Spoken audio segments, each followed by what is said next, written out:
Assalamu alaikum ɗan gwari. Amin alaikum da salamu. Ɗan gwari da fatan mun wuni lafiya. Lafiya kalo. To masha Allah. Ɗan gwari me zaka ce dangane da canjin mulki da aka yi na saukan Baba Buhari da kuma hawan sabon gwamnati da aka yi? To, wannan al'amari dai mukan yanzu abu na farko sai dai mu fara da addu'a Allah ya kawo mana sauki. Muna gani mun samu sabon shugaba kuma amma an zo an kawo mana zance magana kuma hauhawan farashin man fetur. Mu dai yanzu 'yan Najeriya sai dai mu ci gaba da addu'a Allah ya kawo mana sassauci daga cikin wannan lamari.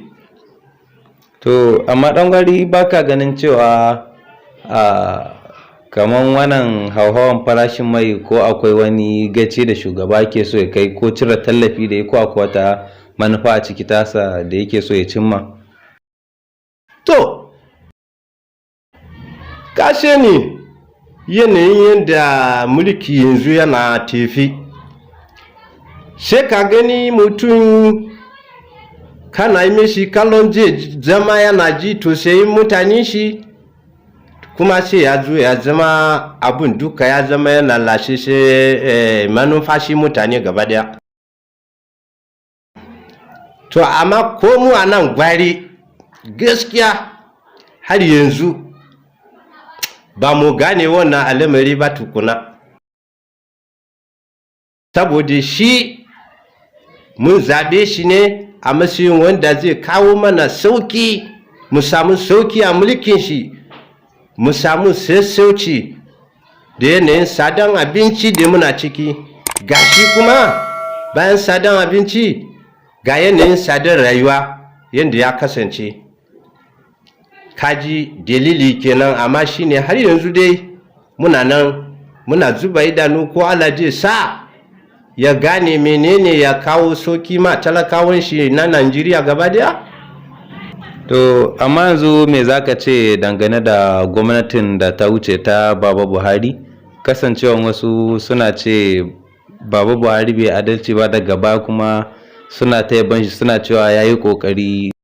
In ji wai wani ne ya ga maka cewa wannan ya zama yayi wani abu wanda za a daga idanu a dube shi?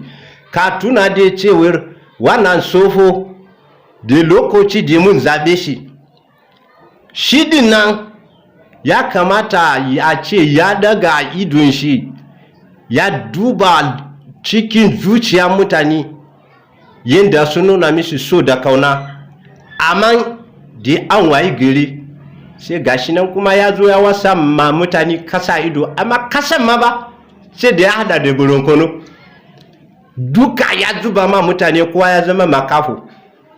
Ka gani ba mu gaskiya ba za mu ce ya yi mana wani abu wanda mun ji dadin shi ba, kuma yanzu wani yabo ne za a yi mashi?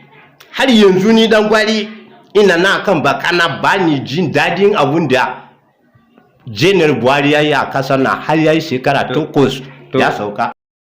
To amma baka ganin cewa abin da yake faruwa a ƙasa akwai laifin gwamnoni, 'yan majalisu, senate da sauransu?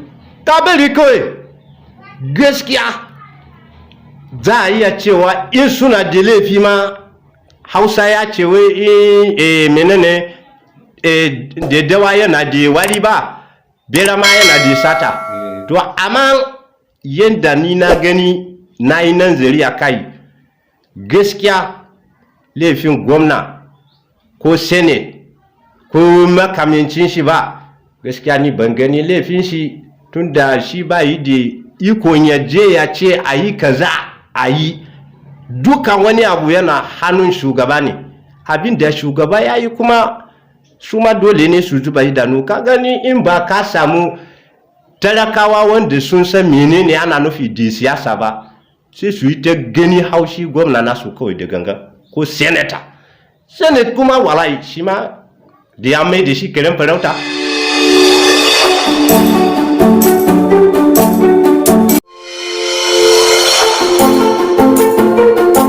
taba mana subscribe sannan ku danna kararrawa.